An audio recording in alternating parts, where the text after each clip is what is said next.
कैसे हैं? मैट्रिक्स और डिटरमिनेंट के प्रैक्टिस सेशन के पार्ट 2 में आपका स्वागत है। और मैथ 360 डिग्री के यूट्यूब चैनल पे भी आपका स्वागत है। होप आप लगातार पढ़ रहे होंगे और अच्छे से क्वेश्चन प्रैक्टिस भी कर रहे होंगे, पूरी पूरी उम्मीद है मुझे। और लगे रहो। मैट्रिक्स और डिटरमिनेंट से क्या होता है, क्वेश्चन भी बहुत आते हैं, तो इसलिए इनका प्रैक्टिस क्वेश्चन भी मैंने काफ़ी उठाए हैं। तो हम आगे बढ़ते हैं। पिछले लेक्चर में हमने काफ़ी प्रैक्टिस की थी, यहाँ से शुरू करना था अपने को। तो क्वेश्चन नंबर 117 देखो, इसमें आपको दिख नहीं रहा होगा तो भी मैं आपको बता देता हूँ ये मैट्रिक्स कैसी है।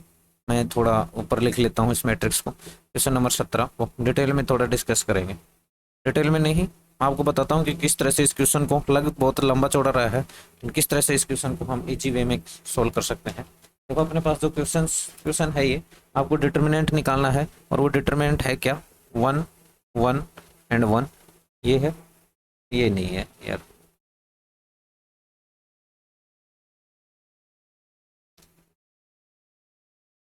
देखो जिस तरह से मैं क्वेश्चन कर सोल्व करने का तरीका जो बता रहा हूँ, यूट्यूब पे तो शायद ही आपको कोई बताए, क्योंकि हर इंसान, ये क्लासों में, कोचिंगों में हजारों हजारों लाखों लाखों रुपए देने के बाद ये के तरीके बताए जाते हैं।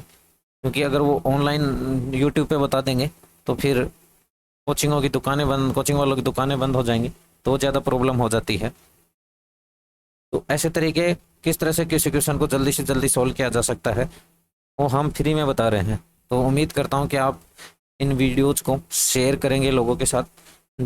सिर्फ उन लोगों के साथ शेयर करो जो, उन लोगों के साथ शेयर करो जो को इनकी ज़रूरत है। मान लो जिसको मैथ से कोई लेना देना नहीं, उनके साथ शेयर कर मत करो, कोई दिक्कत वाली बात नहीं है। सब्सक्राइब जरूर करवा दो उससे चैनल। तो इस तरह का क्वेश्चन था, इसके डिटर्मिनेंट निकालना था। देखो एक तरीका तो आपका ये है कि इसका एक्सपेंशन करो, प्रसार करो।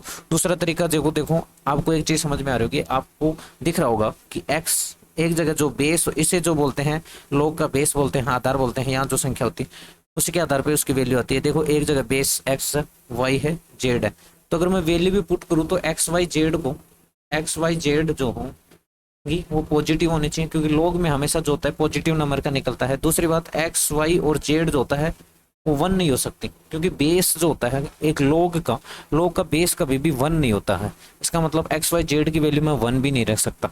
तो मैं ऐसी वैल्यू रखूँ जिनकी वैल्यू निकालना मेरे लिए आसान हो।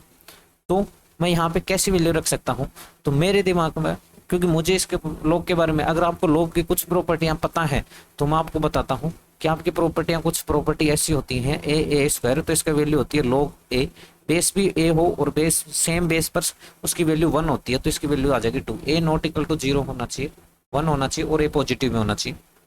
दूसरी बात, अगर ए स्क्वायर और ऐसा है तो ये इसकी पावर जो होता है आगे आ जाती है, और वो 1/2 में बनती है नीचे वाले। अगर बेस की पावर है, आधार की भी पावर कुछ है, तो ये बनेगा लॉग ए, और इसकी वैल्यू होगी 1/2।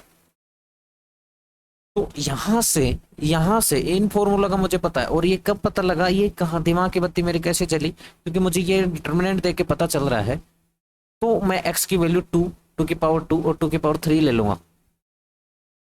ऐसा मैंने क्यों लिया, क्योंकि अगर 2 की किसी एक की, ये मान लो x है, ये y है, ये z है, तो हमेशा लास्ट में जो होता है कुछ ऐसा बनेगा, या तो वो ऐसे बाहर आएगा या फिर नीचे वाले का पावर होगी। अगर मान लो y है, y मैंने 4 लिया, तो 2 की पावर 2 वो 1/2 के रूप में बाहर आ जाएगी, और हमेशा इस लॉग का झंझट हट जाएगा, इस लॉग वाला झंझट हट जाएगा। इसलिए मैंने 2, 2 की पावर 2, 2 की पावर 3। आप ऐसा यहाँ 1, 1 नहीं ले सकते, 1, 1 की पावर 2, 1 की पावर 3 नहीं लेंगे, क्योंकि 1 तो हो ही नहीं सकता बेस। आप ऐसा भी ले सकते हो 3, 3 की पावर 2, 3 की पावर 3, 4, 4 की पावर 2, 4 की पावर 3, ऐसा आप ले सकते हो। तो मैंने यहाँ इसकी वैल्यू जो है ऐसी ली। अब देखो 1 बन गया। अब ये देखो क्या बनेगा, लोग बेस 2 है, और यहाँ क्या है 2 की पावर 2, अगले वाला है लोग 2 बेस, तो यहाँ इसकी वैल्यू कितनी होगी, पावर आगे आ जाती है, बाकी लोग 2, 2 1 होता है, तो ये बनेगा 2, ये बनेगा 3। यहाँ देखो, इसमें देखो, इसमें लोग वाई एक्स, लोग वाई एस, लोग वाई एक्स वाले में देखो कुछ यहाँ ऊपर से मैं इरेज कर देता हूँ ये चीजें। देखो लोग वाई, वाई क्या है 2 की पावर 2 अंदर 2, तो देखो क्या बन जाएगा, 1/2 log 2 2। इसकी वैल्यू कितना आ जाएगी, 1/2। यहाँ क्या आ जाएगा 1। जेड की बात करेंगे तो यहाँ क्या बनेगा 2 की पावर 2, और यहाँ है 2 की पावर 3, तो ऊपर से तो 3 आएगी, नीचे वाले की पावर बाहर आएगी तो वो क्या बनेगा 1/2, और अंदर बन जाएगा log 2 तो ये बन जाएगा 3/2, ये बनेगा 3/2। ठीक है, सीधा सा सिंपल सा। देखो log की प्रॉपर्टी आपको अच्छे से आती है तो आप तुरंत कर सकते हो 3/2। ऐसे यहाँ पे बनेगा देखो क्या 1/3। यहाँ पे देखो आप इसको सोल्व करना, आप देखो यहाँ बनेगा 2/3, यहाँ बनेगा क्या 1। बस अब इसका सीधा सा आपको डिटरमिनेंट बन गई और उसका एक्सपेंड कर दो। दिमाग की बत्ती जलाने की बता रहा हूँ, तो मुझे सीधा सा नजर आ रहा था 2 2 की पावर 3, तो यहाँ देखो 2 बाहर आ जाएगा। मैं तो सीधा करता, यहाँ पे 2 है 2 की पावर 3 बाहर आ जाएगा, यहाँ 2 की पावर 2 2 तो 1/2 बाहर आएगा, यहाँ 1, यहाँ 2 की पावर 2 है ऊपर है 2 की पावर 3 तो 3 ऊपर वाले से आएगा, नीचे वाले से 2 तो 3/2। इतना कुछ करने की जरूरत ही नहीं है। यहाँ देखो 2 की पावर 3 है, ऊपर 2 है तो ऊपर से तो 1 आएगा, नीचे से 1/3 तो 1/3 हो जाएगा। यहाँ 2 की पावर 3 है, ऊपर 2 की पावर 2 है तो 2/3 बनेगा, यहाँ 1। सीधा सा ये मैट्रिक्स, मुझे ये राम कहानी लिखने की जरूरत नहीं है वहाँ पे। तो बस इसका सीधा सा प्रसार कर दो, पहले वाले के साथ ही कर दो चाहिए। 1 1 माइनस 2/3 इंटू 3/2 क्या था 1 1 माइनस 1, फिर क्या आएगा माइनस का 2। तो देखो 1/2, इन दोनों का मल्टीप्लिकेशन 1/2 और इन दोनों का मल्टीप्लिकेशन 1/3 इंटू 3/2, ये भी 1/2 1/2 माइनस 1/2 ये भी 0 प्लस का 3। तो ये क्या, देखो ये कितना बचेगा 1/2 इंटू 2/3, ये बन जाएगा 1/3 और माइनस का 1/3, तो इसका क्या आ गया 0। सीधा सा सीधा सा सीधा सा सीधा सा इसका आंसर क्या आ गया 0। समझ में आ गया, समझ में आया? दिख नहीं रहा क्या? हाँ, नीचे वाली रो नहीं दिख रही, नीचे वाली रो दिख नहीं रही, नीचे वाली रो दिख नहीं रही तो आपको लिखनी थी, तो आपको अब दिख रहा होगा नीचे वाली रो। ये 1/3 2/3 1, और उसको मैंने सॉल्व किया, एक्सपेंशन किया, तो ये इसका आंसर आ गया 0।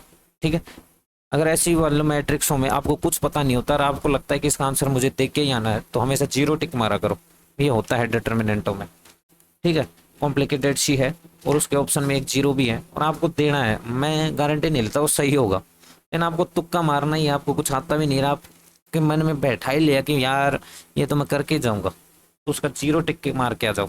ठीक है, तो ये क्वेश्चन हो गया होगा, और कैसे इस मैंने आपको बताया क्यों मैंने वो लिया, वो आप भी आपको समझ में आ गया होगा। नेक्स्ट क्वेश्चन देखो हमारे पास क्या है, लैम्बडा की वैल्यू निकालनी है, लैम्बडा की वैल्यू निकालनी है, लैम्बडा चाहिए। लैम्बडा अगर मैं इन सबको 1 1 1 ले लूँ तो यहाँ क्या बन जाएगा 1 1 1, इधर लैम्बडा बन जाएगा और इधर जो वैल्यू आएगी डिटर्मिनेंट की वही लैम्बडा होगी। तो 1 1 दिया तो -1 1 1 1 -1 1 1 1 1 -1, बस इसका डिटर्मिनेंट ही तो निकालना है। तो लैम्बडा इक्वल टू देखो C2 को मैं लिख सकता हूँ C2 प्लस C1 और C3 को मैं ले सकता हूँ C3 प्लस C1, तो बस हो गया। C1 चेंज नहीं हुआ, ये 0 ये 0 ये 0 ये 2 ये 2 ये 0, इसका डिटर्मिनेंट सीधा सा कितना है 4, सीधा सा इसका डिटर्मिनेंट कितना आ गया 4। समझ गए, कुछ नहीं करा रे आपको, कुछ नहीं करा मैंने। C2 को लिखा C2 प्लस C1, यानी ये प्लस ये 0 -1 प्लस 1 0, ये प्लस ये, तो ये तो लिखा है। अब इसमें से इसको ऐड किया तो ये 0 1 प्लस 1 2 और 1 माइनस का 1 प्लस का 1 0, तो अब इसका एक्सपेंशन इसके रेस्पेक्ट में करोगे तो -1 इंटू 0 इंटू 0 0 माइनस 2 इंटू 2 4 -1 -4 4, ऐसा ही करा, कुछ एक्स्ट्रा नहीं करा मैंने। ठीक है, कहीं आप सोचने लग जाओगे क्या कर दिया। देखो ये जो है एक आपको मैट्रिक्स दे रखी है, उसका डिटरमिनेंट निकाल के उसका dy/dx निकालना है।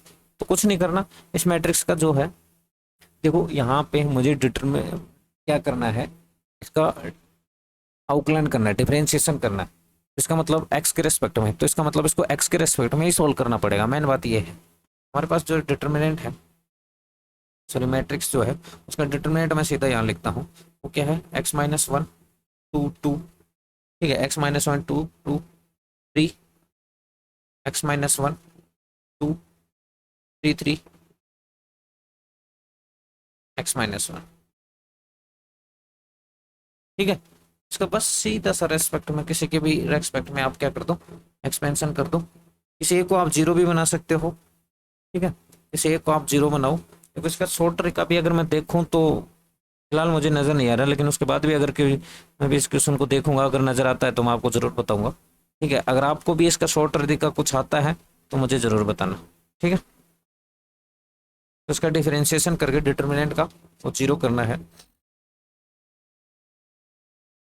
तो कर दो बस। क्या करना है अपने को, इसका एक्सपेंशन करके डी बाई डी एक्स के रेस्पेक्ट में आप इसका डिफरेंशिएशन कर देना। एक्सपेंशन करो एक्स माइनस वन, इसके रेस्पेक्ट में ही कर लेते हैं अपन। X minus one into x minus one की क्यूब माइनस का सिक्स। ठीक है, फिर माइनस का टू, माइनस का टू क्या होगा, three into x minus one, three into x minus one and minus का सिक्स, प्लस का टू, प्लस का टू क्या होगा, nine minus three into x minus one, ये होगा। बस इसका इसके रेस्पेक्ट में ही आप डिफरेंशिएशन कर लो। ये स्क्वायर है भाई साहब, स्क्वायर, तो बस इसको सोल्व कर लो। देखो क्या बन जाएगा, एक्स माइनस वन की cube minus six x minus one. ठीक है, अंदर बच जाएगा माइनस का six x minus one, multiply कर दो अंदर, प्लस का ट्वेल्व प्लस का एटीन माइनस का सिक्स एक्स माइनस वन। ठीक है, माइनस का सिक्स एक्स माइनस वन, ये देख हाँ माइनस का सी, तो 18 हो गया। माइनस का six x minus one minus minus one, तो 18 लिख दो यहाँ पे, ये सिक्स ही रखो। इसको सोल्व करो, एक्स माइनस वन की क्यूब माइनस का 18 एक्स माइनस वन प्लस का 30, 18 प्लस 12 30 हो गए ना। अब इसका डिफरेंशिएशन करोगे तो क्या हो जाएगा, three D determinant of A upon D x, three x minus one का होल स्क्वायर माइनस का 18। ठीक है, माइनस का क्या है 18, और ये डिटर्मिनेंट इसका ये है। तो देखो इसको सोल्व करूंगा तो थ्री कोष्टक एक्स स्क्वायर प्लस का वन माइनस का टू एक्स माइनस का 18, और उसने देर क्या रखा है, ये डिटर्मिनेंट का डिफरेंशिएशन करने के बाद ये किसके इक्वल है, जीरो के इक्वल, मतलब ये किसके इक्वल है 18। इससे 18 को इधर ले जाऊंगा तो X minus two X minus plus one equal to क्या बन गया 6। तो यहाँ से आपके पास बन गया एक्स स्क्वायर माइनस का टू एक्स प्लस का सॉरी माइनस का 5 इक्वल टू 0। तो एक्स की वैल्यू यहाँ से निकाल लो आप, सीधी सी सिंपल सी। देखो कितना बनेगा, माइनस का बी, देखो श्रीधराचार्य फॉर्मूला क्या होता है, अगर a x square plus b x plus c equal to 0 है, तो माइनस का b plus minus under root B square minus का 4ac अपॉन 2e। ये बेसिक तो आपको आनी ही चाहिए यार, ये बेसिक तो आपको आनी चाहिए। तो देखो ये कितना बन जाएगा, 2 plus minus under root B square यानी 4 minus minus plus 4ac upon 2। उसने पूछा कि एक्स की कितनी वैल्यू होंगी, तो यहाँ से आपको पता चल गया एक्स की 2 वैल्यू होंगी, बस इतना ही करना अपने को। इसको सोल्व करने की जरूरत नहीं है, यहाँ से आप इसका जो आई है ना, इससे आप देख लो, अगर इसका बी स्क्वायर माइनस का 4ac पॉजिटिव है तो 2 वैल्यू होंगी, और इसका आंसर दे दो ना आप, इसकी कितनी वैल्यू होंगी, 2 वैल्यूज होंगी। ठीक है, तो सीधा सा इसका आंसर कितना हो जाएगा 4। थोड़ा सा लेंथी है ये क्वेश्चन मुझे, और सेकंड ग्रेड में भी आया हुआ है, इसलिए थोड़ा वो भी है। ठीक है, तो कुछ नहीं करना, इसको सीधा सा सोल्व करके आपको वो करना है। यहाँ तक तो आपको सोल्व करना ही पड़ेगा, क्योंकि हो सकता है कि 20 जैसे मान लो कि यहाँ तक आपको सोल्व करना ही पड़ेगा, यहाँ से तक के बाद आपको समझ में आ गया कि इसका बी स्क्वायर माइनस 4ac जो होगा वो क्या होगा, पॉजिटिव। पॉजिटिव होगा तो इसकी 2 वैल्यू आएंगी, 2 वैल्यू निकालने की ज़रूरत नहीं है अपने को, इसकी जो 2 वैल्यूज हैं वो निकालने की ज़रूरत नहीं है। लास्ट क्वेश्चन है, देखो एक 3x3 की मैट्रिक्स है, उसके सारे के सारे अवयव 1 1 1 है, तो पी स्क्वायर माइनस 3p क्या होगा। देखो पी स्क्वायर निकालना है पहले, तो ये है p, तो सबसे पहले तो हमें पी स्क्वायर निकालना है, तो इन दोनों को मल्टीप्लाई कर दो। देखो क्या बनेगा, 1 इंटू वन, देखो मेरे हिसाब से 1 into one plus 1 into one plus 1 into one यानी 3 बनेगा, तो इसका मतलब सारे सेम से ही हैं, तो सारे 3 3 बनेंगे। तो मैंने एक चीज़ आपको बताई थी कि मैट्रिक्स में अगर सारे के किसी केस से मल्टीप्लाई करने पर वो हर एक एलिमेंट जो होता है केस से मल्टीप्लाई हो जाता है, और अंदर कोई कॉमन आ सकता है, तो वो पूरे हर एक अवयव से आएगा। तो 3 कॉमन ले लूंगा तो अंदर बच जाएगा 1 1 1 1 1 1 1 1 1, ये क्या है p, यानी पी स्क्वायर के किसके इक्वल है 3p के, तो पी स्क्वायर माइनस 3p क्या होगा 0। पी स्क्वायर माइनस का 3p क्या होगा, नल मैट्रिक्स होगा। ठीक है, नल मैट्रिक्स होगा, तो इसका आंसर क्या हो जाएगा थर्ड। अब इसमें दो चीजें हो रहे हैं, यूनिटी मैट्रिक्स क्या होती है, ठीक है, विकर्ण आयु मैं बता चुका हूँ। ठीक है, यूनिट मैट्रिक्स मैं बता चुका हूँ, स्तंभ आयु भी मैं बता चुका हूँ। तो आप बताना कमेंट सेक्शन में कि ये सारी मैट्रिक्स क्या होती है। ये भी एक क्वेश्चन जो है एग्जाम में आया हुआ है, तो देखो इसको क्या करना है। देखो इस क्वेश्चंस के बारे में मैं आपको बताता हूँ कि करना क्या है। आपको दिमाग इसमें भी आप कुछ ना कुछ वैल्यू रख सकते हो, मेरे हिसाब से आप इसमें सीधी सी वैल्यू रख दो। ठीक है, इसको आप देखो किसी एक को, मैं कह रहा हूँ किसी एक को अगर आप जीरो रख दोगे, किसी एक को आप जीरो रखोगे तो ये जीरो बन जाएगा, ये जीरो बन जाएगा। दो ऑप्शनों में से आपको मान लो कि ए और बी में से कोई आंसर है, तो आपको दो ऑप्शन छांटने पड़ेंगे। ठीक है, तो आप हम ऐसी वैल्यू नहीं रखेंगे, हम वैल्यू रख रहे हैं 1 -1 एंड 1। ठीक है, देखो सबके ऑप्शन अलग अलग आने वाले हैं फिर। ठीक है, सारे के सारे अलग हैं, तो हमने ऐसा रखा ए बी, ये भी 1 ले लो, सी को -1 रख दो, तो 0 2 1 1 -1, सी को -1 लिया था। ठीक है, तो यहाँ पे देखो क्या बनेगा, जीरो, जहाँ भी सी प्लस में है वो जीरो। ठीक है, बी प्लस सी भी जीरो बनेगा। ठीक है, ए प्लस बी कितना बन जाएगा 2, सी प्लस ए क्या बनेगा 0। तो इसकी वैल्यू कितनी आ गई, किसके रेस्पेक्ट में एक्सपेंशन कर दो, इसके रेस्पेक्ट में कर दो। देखो यहाँ क्या होता है 2 3, यानी नेगेटिव आएगा, 2 3 वाला नेगेटिव तो होता है -1, एंड क्या करेंगे इसको छोड़ देंगे तो 0 -4, -4, इसका आंसर है 4।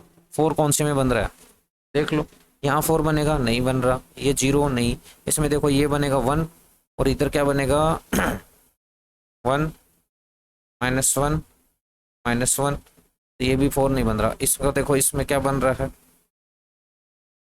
देखो ये बनेगा क्या 1 +1 -1 और +3, ये बन रहा है 4, तो इसका आंसर ये। तो इस तरह से आपको सोल्व करना है। देखो आपको ऑप्शन से ही छांटना है, आपने वैल्यू लिखी 1 -1 1, इसको सोल्व किया, वैल्यू आई 4 4, इसका आंसर ये। समझ में आया कुछ, कुछ भी समझ में नहीं आ रहा, समझ में नहीं आ रहा तो क्या किया जाए। दूसरा तरीका इसका क्या हो सकता है, दूसरा इसका सिंपल सा तरीका है, वो क्या है कि आप जो है, जो बेसिक तरीका होता है वो, उस तरीके से आप कैसे जल्दी सोल्व कर सकते हो।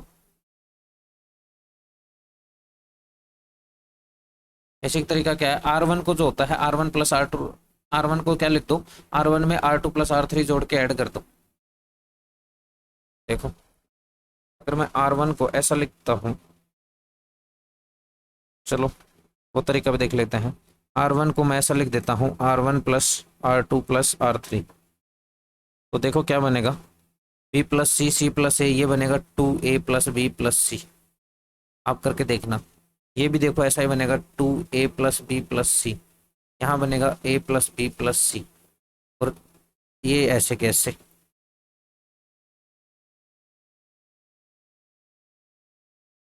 तो यहाँ से A + B + C कॉमन ले लो, समझ गए, यहाँ से A + B + C कॉमन ले लोगे तो A + B + C तो कॉमन आ गया, और यहाँ जो बच जाएगा वो 2 2 1, इनको हटा देते हैं हम, ऊपर बन गया क्या 2 2 2 1, ऊपर बन गया 2 2 1 2 2 1।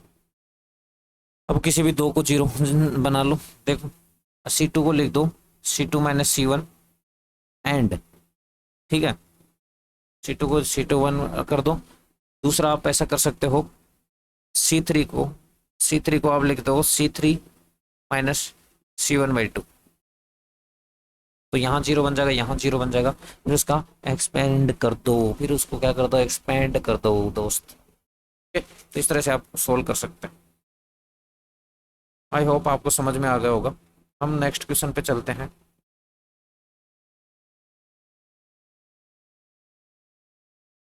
ये तो जस्ट सिंपल सा है, A² = A होता है तो वो कौन सी मैट्रिक्स होती है, आइडम्पोटेंट। ठीक है, आइडम्पोटेंट होती है। A⁴M अगर = 0 होता है तो वो नील पोटेंट। A² आइडेंटिटी तो वो इनवोल्यूटरी,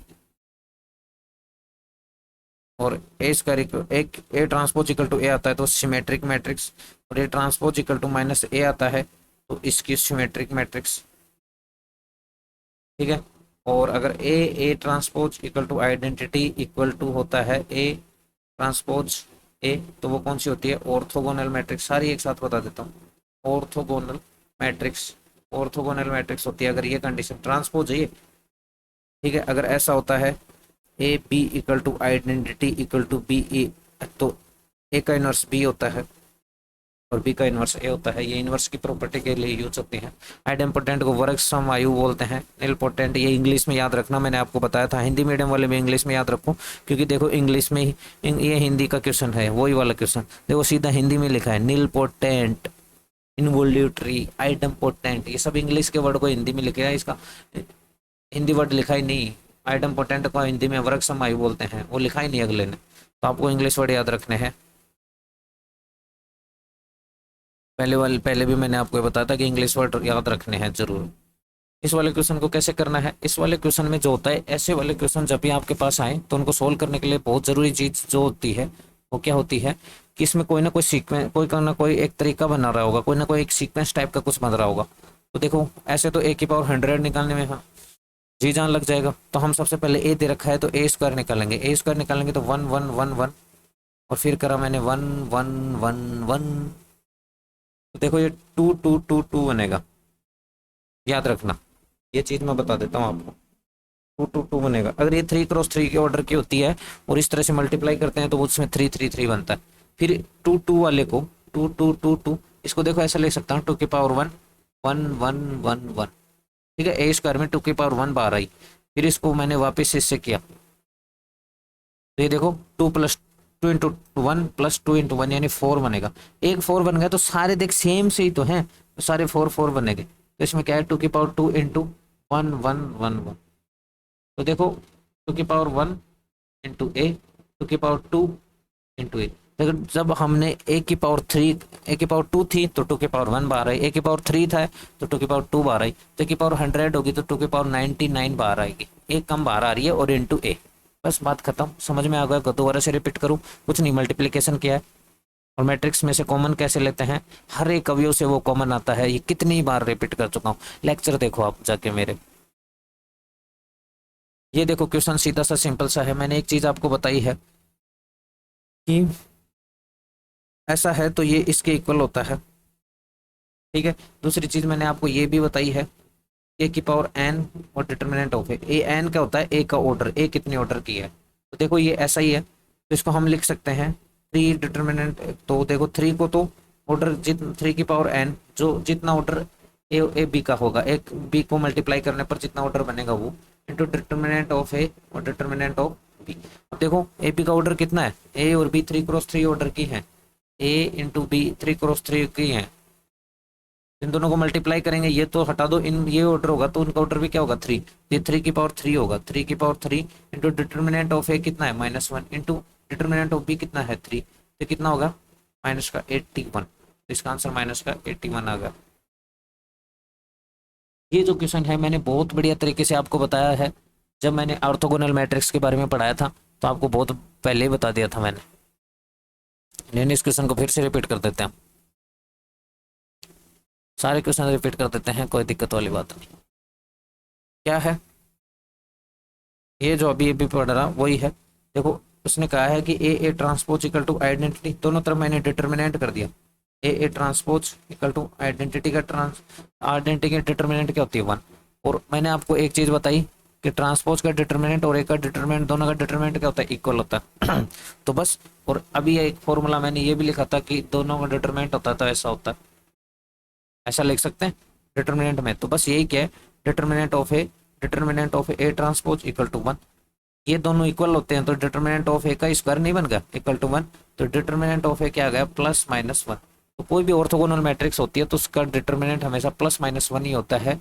ये जस्ट सिंपल सा एक क्वेश्चन था जो हमने करा, याद रखना ये सीधा ऑर्थोगोनल मैट्रिक्स का डिटर्मिनेंट क्या होता है। अगला क्वेश्चन आपसे ये भी पूछा जा सकता है सीधा कभी भी आने वाले एग्जामों में कि ये कोई ऑर्थोगोनल मैट्रिक्स है तो उसका डिटर्मिनेंट कितना होगा।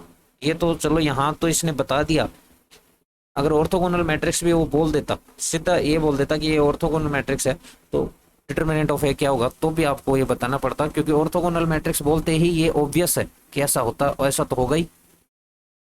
ठीक है। इस क्वेश्चन में क्या करना है, इस क्वेश्चन में देखो आपको समझ में आ रहा होगा, एक चीज समझ में आ रही होगी, इस क्वेश्चन को देखो किस तरह से चालाक ऐसे क्वेश्चन है। इस क्वेश्चन में 0 0 0 0, इसका मतलब x इक्वल टू 0, तो इसको सेटिस्फाई करेगा। आपको दिमाग की बत्ती लगानी नहीं, x इक्वल टू 0 रखोगे तो सारी की सारी रोज होती है 1 1 1 1 बन जाएगी, तो वो होगा। ठीक है, अब आपको देखना है कि 1 3, इसको चेक करना है। देखो दूसरा आपको समझ में आ रहा होगा, अगर मैं कॉलम फर्स्ट को, देखो कॉलम फर्स्ट को ऐसा लिख दूं C1 plus C2 plus C3, तो देखो आपके पास क्या बन जाएगा, x plus 3 x plus 3 x plus 3 1 x plus 1 x 1 1 1 x plus 1। ये चीज समझ में आ रही होगी, x प्लस 3 x प्लस 3, इसका मतलब यहाँ से x प्लस 3 अगर मैं कॉमन ले लूंगा, यहाँ से मैंने x प्लस 3 कॉमन ले लिया कि रो डिटर्मिनेंट में होता क्या है, देखो डिटर्मिनेंट में होता क्या है, हर एक रो या हर एक कॉलम से हम कॉमन ले सकते हैं। तो x प्लस 3 देखो इसमें से कॉमन आ सकता है, अब इनको मैं मिटा रहा हूँ, तो यहाँ बच गया क्या 1 1 1 1। देखते बत्ती चलनी चाहिए, बच क्या गया आपके पास 1 1 1। ठीक है, इसका मतलब इसके तो सेटिस्फाइंग रूट ही तो निकालने हैं, तो इसका मतलब है इसका मैं डिटर्मिनेंट कुछ भी होगा, इसका मतलब x प्लस 3 भी क्या होगा 0 इक्वल टू 0 होगा, तो x माइनस 3 भी इसका एक आंसर होगा। इसका मतलब x माइनस 3 यानी अपना आंसर जो होता है 2 एंड 3 में से होगा। समझ में आया, यानी अपना जो आंसर होगा 2 एंड 3 में से होगा। अब अपने को क्या करना है, 2 एंड 3 में एक ही तो चीज डिफरेंट है, अपने को क्या रखना है 1 रख के और चेक कर लेना है। या तो अब आपके पास दो तरीके हैं, या तो आप इसका एक्सपेंशन कर सकते हो, या फिर आप इसमें सीधा सा 1 रख के एक बार और चेक कर लो, x इक्वल टू 1 रख के चेक कर लो, सेटिस्फाई करता है तो आंसर 2, सेटिस्फाई नहीं करता तो आंसर 3। तो 1 रख के चेक करें 2 1 1 1 2 1 1 1 2, तो इसका डिटरमिनेंट निकालो तो देखो क्या होगा, इसके रेस्पेक्ट में 2 into 4 minus 1 4 minus 1 minus one नहीं होता ना, 2 माइनस इन दोनों का मल्टीप्लीकेशन -1 2 माइनस 1 प्लस 1 1 के रेस्पेक्ट 1 माइनस 2 1 माइनस 2, तो देखो कितना आया, ये देखो कितना है 3 यानी 6, ये कितना है माइनस का 1, ये कितना है माइनस का 1, नॉट इक्वल टू 0 आया। इसका मतलब 1 इसको सेटिस्फाई नहीं कर रहा, 1 रखने पर 0 नहीं आता, इसका मतलब इसका आंसर क्या है 3rd। ठीक है, या फिर आपको इस क्या कर सकते हो, इतना आ गया x प्लस 3 ये डिटर्मिनेंट, अब इसको सोल्व कर लो, ये भी हो सकता है। सोल्व कैसे करेंगे इसको, सोल्व कैसे करेंगे इसको, सोल्व करने के लिए आप क्या लिख सकते हो, देखो यहाँ इसको फिर से मैं सोल्व कर सकता हूँ, अपना आंसर तो वैसे आ गया x माइनस 3। अब इसको सोल्व कैसे करेंगे आप, इसको सोल्व ऐसे कर सकते हैं, देखो क्या करूंगा मैं R2 को लिख दूंगा R2 माइनस R1, और R3 को लिख दूंगा मैं R3 माइनस R1। देखो आपका पास क्या बन जाएगा, आपके पास बन गया x प्लस 3, एंड यहाँ क्या बन जाएगा, R3 को चेंज नहीं किया, R2 R1 को चेंज नहीं किया, तो R1 ऐसी की ऐसी लिख दो 1 1 1। ठीक है, अब ये देखो यहाँ 0 बन जाएगा, ये माइनस ये माइनस ये भी 0, ये माइनस ये x, और ये माइनस ये 0, इसमें से इसको सब्ट्रैक्ट किया 0, इसमें से इसको सब्ट्रैक्ट किया x, इसका देखो क्या आएगा, सीधा सा आ गया, दिख नहीं रहा, तो सीधा सा सोल्व करने के बाद क्या बन गया, अपने पास बन गया x प्लस 3। अब इसका एक्सपेंशन इसके रेस्पेक्ट में करेंगे, इस स्तंभ के रेस्पेक्ट में, और वो क्या बनेगा सिर्फ x स्क्वायर इक्वल टू 0, तो x इक्वल टू -3 और x स्क्वायर इक्वल टू 0, तो इसके दो रूट क्या होंगे 0 0, तो ये आंसर आ गया 3rd। तो कैसे भी तरीके से आप कर सकते हो, कोई दिक्कत वाली बात नहीं, जो आपको अच्छा लगे जिसमें आपको इजी लगे वो तरीकों को अपनाओ। एडजॉइंट एडजॉइंट एक जस्ट सिंपल सा है, एक प्रॉपर्टी है, जो प्रॉपर्टी आपको याद होनी चाहिए वही है। ठीक है, तो इसको मुझे लगता मेरे हिसाब से कर लोगे क्या, ये तो प्रॉपर्टी है, तो इसमें कोई दिक्कत वाली बात नहीं होनी चाहिए। आप प्रॉपर्टियां याद भी हैं या आपको नहीं है, डिटर्मिनेंट की मैंने इतनी सारी सॉरी एडजॉइंट की मैंने जो है इतनी सारी प्रॉपर्टी आपको बताई हैं, चलो तो प्रूफ करके भी मैंने आपको बताया था, अगर आप प्रूफ भी नहीं किया, प्रूफ करके भी मैंने एक दो प्रॉपर्टी आपको बताई थी, फिर भी मैं एक दो प्रॉपर्टियां अगर आपको याद नहीं है, देखो इसका तो सीधा सा सिंपल सा आपको नजर आ रहा होगा क्या होना चाहिए मेरे हिसाब से, ये है आंसर एक, ये 4th। देखो एक प्रॉपर्टी मैंने आपको बताई थी a adjoint of a, adjoint of a क्या होता है, एक प्रॉपर्टी तो मैंने आपको ये बताई थी। दूसरी एडजॉइंट की सारी प्रॉपर्टियां याद रखो, मुझे याद हो ना हो कोई फर्क नहीं पड़ता, क्योंकि मुझे एग्जाम देनी नहीं है, आपको याद होनी चाहिए। ठीक है, एक प्रॉपर्टी आपके पास ये हो गई कि एडजॉइंट एडजॉइंट ये कैपिटल ए होना चाहिए, क्योंकि मैट्रिक्स को हम कैपिटल ए से लिखते हैं। ऑप्शंस में सही है, ऑप्शंस में कोई दिक्कत नहीं है। ठीक है, तो एक प्रॉपर्टी यही हो गई, adjoint adjoint a equal to determinant a की power n minus two into a. अगर इसका ही मैं डिटर्मिनेंट कर दूं, ए एडजॉइंट एडजॉइंट ए का डिटर्मिनेंट तो होता क्या होता है, ए की पावर n माइनस वन का होल स्क्वायर। ये डिटर्मिनेंट है यहाँ पे, यहाँ n माइनस वन का होल स्क्वायर। ऐसे तीन चार प्रॉपर्टी हैं जो आपको याद रखनी है। एक डिटर्मिनेंट, एक ये भी होता है एडजॉइंट ए का डिटर्मिनेंट क्या होता है ए की पावर, डिटर्मिनेंट ऑफ ए की पावर n माइनस वन। ठीक है, तो ये सोल्व कर लो। ये देखो, ये क्वेश्चन है, बहुत सिंपल सा क्वेश्चन है। ए बी सी, कोई एक ए बी सी एक त्रिभुज है जिसकी साइड जो है, जिसके एंगल तो ए बी सी है, ये एंगल ये एंगल ये एंगल, ये ए है ये बी है ये सी है, और इसकी साइड ए बी सी है। ठीक है, तो अपोजिट साइड वो है, तो इसका डिटर्मिनेंट निकालना है। तो इसका डिटर्मिनेंट निकालना है, या तो इसको सोल्व करो। देखो angle A plus angle B plus angle C equal to 180 degree होता है। उन्हीं का इसी प्रॉपर्टी का यूज इसमें करना है, लेकिन मुझे ऐसा करना ही नहीं।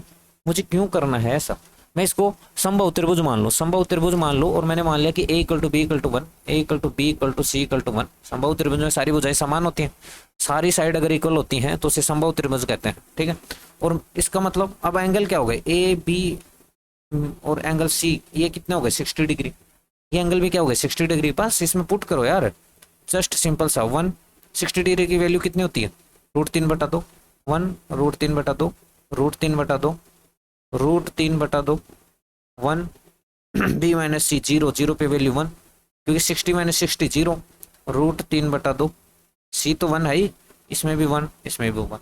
बस ये आगे मैट्रिक्स, सॉरी डिटर्मिनेंट। अब इसका एक्सपेंशन कर दो इस रो के रेस्पेक्ट में, इस रो के रेस्पेक्ट में कर दो।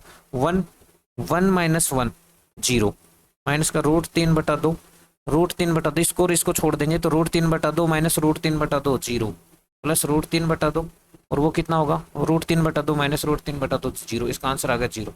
अब चेक करो कि A B C equal to 1 और एंगल 60 डिग्री रखने पर कौन सा, और भी तो जीरो नहीं आ रहा, तो ये तो होगा नहीं, ये 1 आएगा, ये भी नहीं होगा। ये देखो साइन ए कितना है, √3/2, माइनस साइन बी कितना है, साइन सी कितना है, √3/2। तो फोर्थ ऑप्शन भी जीरो नहीं है, तो इसका आंसर कितना आएगा बी। कितना सिंपल सा क्वेश्चन है।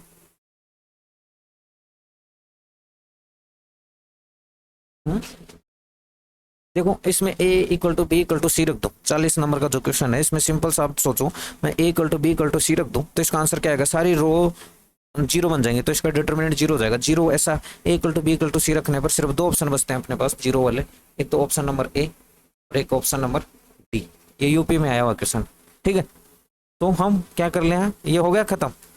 तो बस, या फिर आप a equal to B equal to c रखेंगे तो भी ये दोनों ऑप्शन बचेंगे।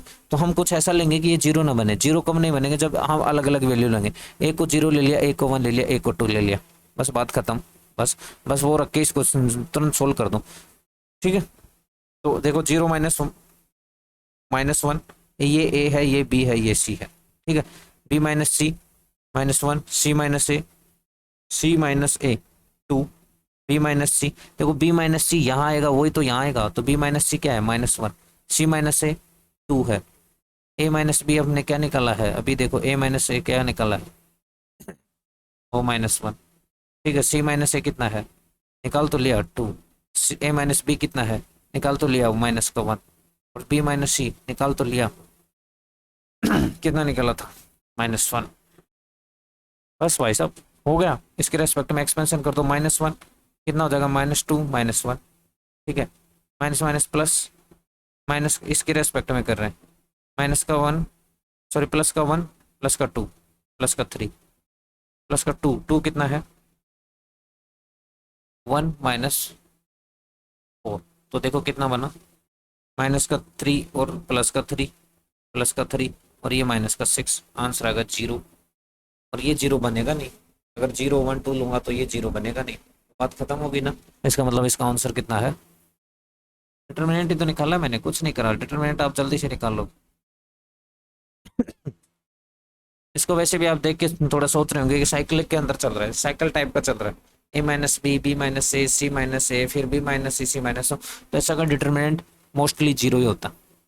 ठीक है, साइकिल सा चल रहा है देखो, ए माइनस बी, बी माइनस सी माइनस ए, फिर बी माइनस सी माइनस ए, इन तीन में साइकिल सा चल रहा है, ए माइनस बी, बी माइनस सी माइनस ए, पहले यह आया, फिर बी माइनस सी माइनस ए माइनस बी, फिर आया सी माइनस ए माइनस बी, बी माइनस सी। तो इस तरह का जो डिटरमिनेंट होते हैं उनका मोस्टली जो होता है आंसर जीरो ही होता है। ये देखो इसमें क्या करना है, एक्स देखो आपको ऑप्शन से समझ में आ रहा है कि एक्स की वैल्यू ए बी या एम में से होगी। अगर एक्स इक्वल टू ए रख दूंगा, ए रख दूंगा, ए रख दूं, तो ये रो और ये रो जो होती हैं इसमें से ए कॉमन आ जाएगा, इसमें से एम कॉमन आ जाएगा, तो बन जाएगा one one one one one one. ये दो रो क्या हो जाएंगे सेम, तो इस एक्स इक्वल टू ए इसको सेटिस्फाई करेगा। एक्स इक्वल टू मैं बी रख दूं तो बी यहाँ रख दूंगा, तो एम और बी, यहाँ भी एम कॉमन लूंगा, बी कॉमन लूंगा, तो one one one one one one, तो ये भी दो रो सेम हो जाएंगी, तो इसका भी डिटरमिनेंट जीरो। यानी एक्स इक्वल टू ए और एक्स इक्वल टू बी, तो इसका सोल्यूशन है बस एक्स इक्वल टू एम रख के इसको सोल्व कर लो। अगर एक्स इक्वल टू एम रख दोगे तो फिर इसको सोल्व करना है, एक्स इक्वल टू एम रख के इसको सोल्व कर दो, इसका डिटरमिनेंट निकाल लो, बात खत्म। अगर वो भी सेटिस्फाई करता है तो कुछ जीरो हो जाएगा। तो करना क्या है, कुछ नहीं, ए इस रो के रेस्पेक्ट में हम क्या करेंगे, expansion a into m b minus m square, m b minus m square, minus का a, m b minus m b zero, ये देखो m b minus m b plus m, m के रेस्पेक्ट में m square minus m b, m square minus m b. ठीक है, तो ये देखो क्या बन गया, a b m minus a m square plus m की cube minus m square B. अब क्या करना है, अब ये जीरो आई कैसे, जीरो आ रहा है क्या, नहीं आ रहा, कहीं भी आपको जीरो नजर आ रहा है, कुछ कट ही नहीं रहा तो जीरो नहीं आ रहा है, इसका मतलब ये एम जो होता है इसका सॉल्यूशन नहीं होगा, इसका आंसर आ गया ए और बी। समझ रहे हो, ये देखो ये क्वेश्चन सिंपल सा क्वेश्चन है। देखो इसने कहा है कि ऐसा ये कोई क्वाड्रेटिक इक्वेशन है, उसके रूट जो है अल्फा एंड बीटा है, तो इसका डिटरमिनेंट निकालना है। तो देखो हम सबसे पहले दो तरीके होते हैं, या तो इसके डिटरमिनेंट रूट निकाल के इसमें रखो, या फिर पहले इसको सोल्व करो। मैं पहले इसको सोल्व करूंगा। पहले इसको सोल्व करना मैंने क्यों प्रेफर किया, क्योंकि क्या पता वहां पे अल्फा प्लस बीटा और अल्फा इंटू बीटा टाइप अगर बन जाए तो मुझे अल्फा और बीटा के निकालने की जरूरत नहीं, क्योंकि मुझे पता है कि अल्फा इस रूटों का सम और रूटों का मल्टीप्लीकेशन क्या होता है। ठीक है, वो कैसे निकलता है वो मुझे पता है, तो इसलिए मुझे जरूरत ही नहीं पड़ेगी उनके रूट निकालने की। तो मैं पहले इसको सोल्व करूंगा, इसको सोल्व करूंगा, क्या पता उसमें ऐसा बन जाए। तो पहले इसको सोल्व करने के लिए क्या है, इस देखो मैंने लिख दिया C2 को, क्या लिख दिया, C2 माइनस C1, सीधा C2 को मैंने लिख दिया C2 माइनस C1, और किसी को चेंज नहीं किया। तो C1 ऐसा कैसा, C2 में C2 को चेंज करा है, C3 भी चेंज नहीं किया।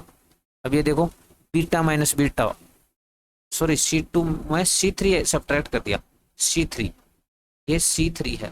ठीक है, C2 को मैंने क्या लिखा, C2 को मैंने लिखा C2 minus C3, C2 minus C3, C2 minus C3 zero, ये minus zero minus alpha zero, alpha minus zero alpha. तो इसके रेस्पेक्ट में अपन क्या कर देंगे, एक्सपेंशन, ये दो तो जीरो जाएंगे, बीटा, तो बीटा इक्वल टू कितना आएगा, अल्फा स्क्वायर प्लस का अल्फा बीटा।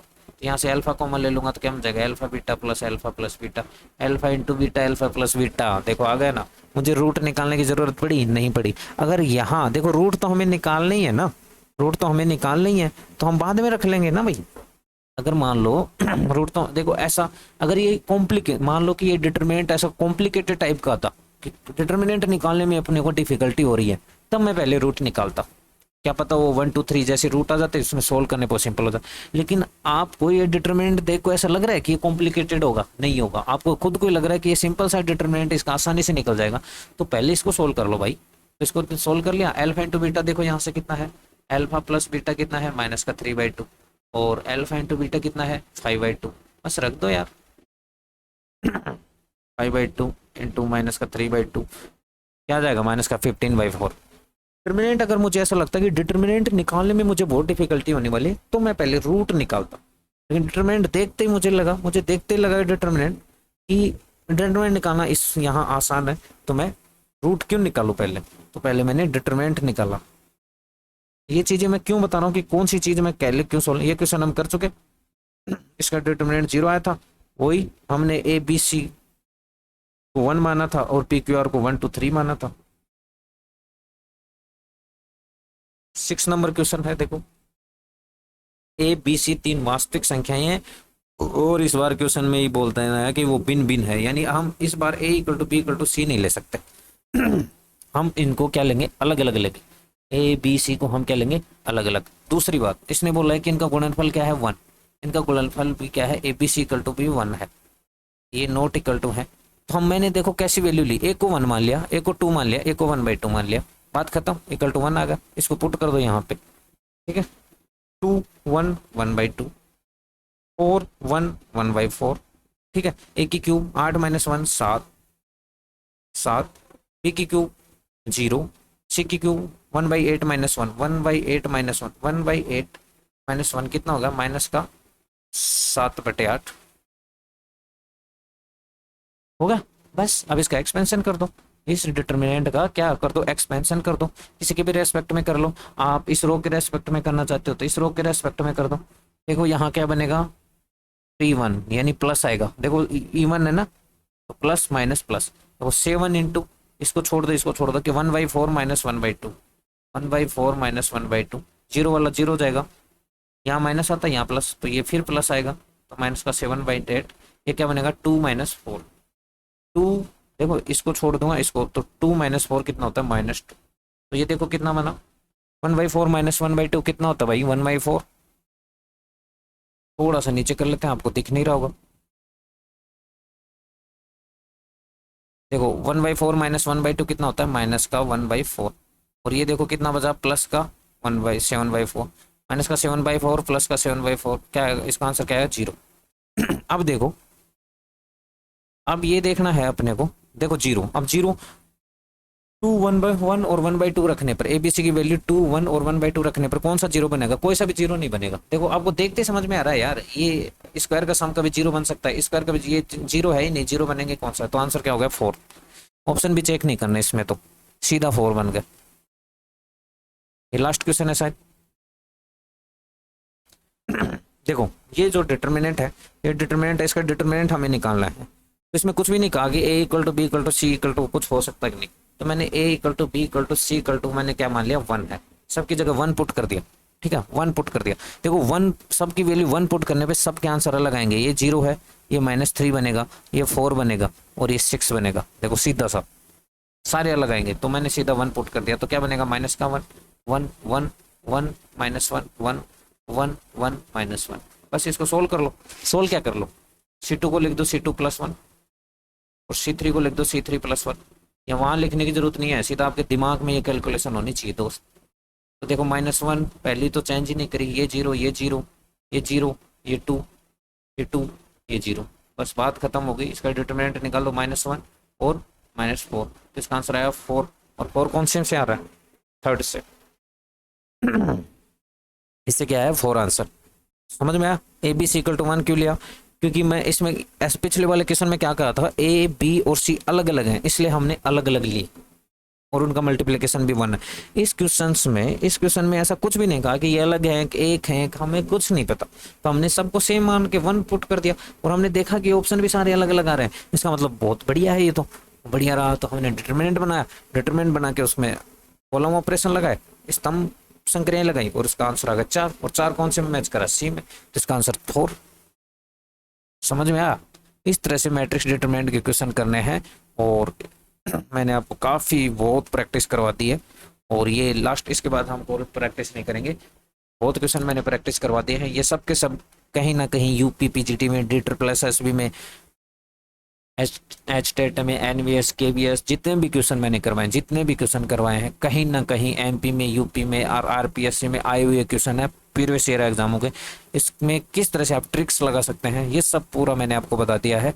तो इतनी ज़्यादा मेहनत की जा रही है आपके लिए, सिर्फ आपके लिए बहुत ज़्यादा मेहनत कर रहे हैं, तो आपसे उम्मीद करता हूँ कि आप चैनल को, वीडियो को लाइक, इतनी उम्मीद तो मैं कर ही सकता हूँ, लाइक शेयर करेंगे, लोगों के साथ शेयर करेंगे, एंड सब्सक्राइब भी करेंगे। 3 चीज़ें, आपका सहयोग की बहुत ज़रूरत है, तो आप सहयोग करें और लोगों के साथ शेयर करें, बताएं कि एक यूट्यूब पे एक ऐसा भी चैनल है जो फ्री में आपको बढ़िया तैयारी करवा रहा है, ट्रिक्स बता रहा है, अच्छे तरीके से किस तरह से क्वेश्चन आप जल्दी से जल्दी कर सकते हैं, उन सब के बारे में बता रहा है। तो आपसे उम्मीद इतनी तो उम्मीद की जा सकती है, जब मैं आपके लिए इतनी मेहनत कर रहा हूँ तो लोगों के साथ ज़रूर ज़रूर ज़रूर ज़रूर ज़रूर शेयर करें और बने रहिए मैथ 360 डिग्री के साथ। ये मैट्रिक्स डिटरमिनेंट का पूरा टॉपिक खत्म हो गया है। अब हम नेक्स्ट लेक्चर नेक्स्ट कौन सा टॉपिक होगा, देखो वो वैसा ही टॉपिक उठाएंगे जिसमें से क्वेश्चन आते हो। मैट्रिक्स डिटरमिनेंट में से बहुत क्वेश्चन आते हैं हर बार, 5 से 6, 120 130 क्वेश्चन आते हैं कि 120 क्वेश्चन जितने भी आते हैं उसमें से 6-7 क्वेश्चन हमेशा कम से कम है, कम से कम 6-7 क्वेश्चन आते हैं और एक भी क्वेश्चन गलत नहीं होना चाहिए। मैंने आपको ट्रिक्स, मेथड, सब थ्योरी सब पढ़ा दिया है, तो कम से कम 14-15 नंबर तो यहाँ से आने ही चाहिए आपके। ठीक है, तो लेक्चर को समाप्त करते हैं। जय हिंद, जय भारत, टाटा, बाय बाय।